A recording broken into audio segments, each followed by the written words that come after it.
രാത്രി മുഴുവനും Instagram scroll ചെയ്ത് ഒരു പൊതിച്ചോറ് കഴിക്കാൻ ഭയങ്കര കൊതിയായിരുന്നു. പക്ഷെ ഇവിടെ നല്ല ഫ്രഷ് വാഴയില കിട്ടാത്തതുകൊണ്ട് ആ കൊതി നടക്കില്ല. പകരം ഒരു ചോറ്റുപാത്രത്തിൽ ഒതുക്കി.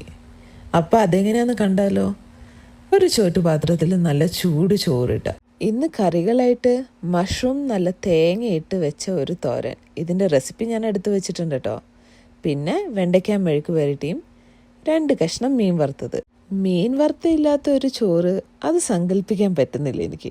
ഈ ലഞ്ച് ബോക്സ് നല്ല ടൈറ്റായിട്ട് അടച്ചു വെക്കാം. 1 eternity later. ഉഫ്, ഇതൊന്ന് തുറക്കാൻ വേണ്ടി എന്തോരം നേരം നിന്നേ. തുറക്കുമ്പോൾ തന്നെ നല്ല ഭംഗിയും നല്ല മണവും ഉണ്ടായിരുന്നു. അപ്പം എങ്ങനെയാ, കഴിച്ചാലോ? ആദ്യം തന്നെ ഈ മീൻ കഷ്ണങ്ങളൊക്കെ എടുത്ത് മാറ്റി വെക്കട്ടെ.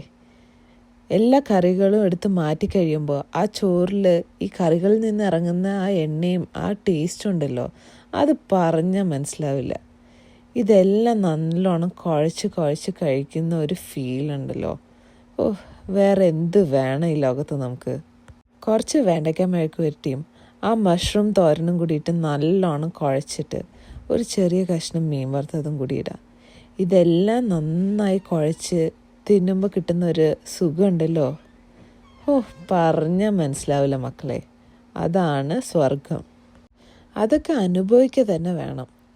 ഇപ്പോൾ പൊതിച്ചോറ് കിട്ടിയില്ലെങ്കിലും എന്താ, ചോറ്റുപാത്രം കൊണ്ട് എൻ്റെ മനസ്സും വയറും നിറഞ്ഞു.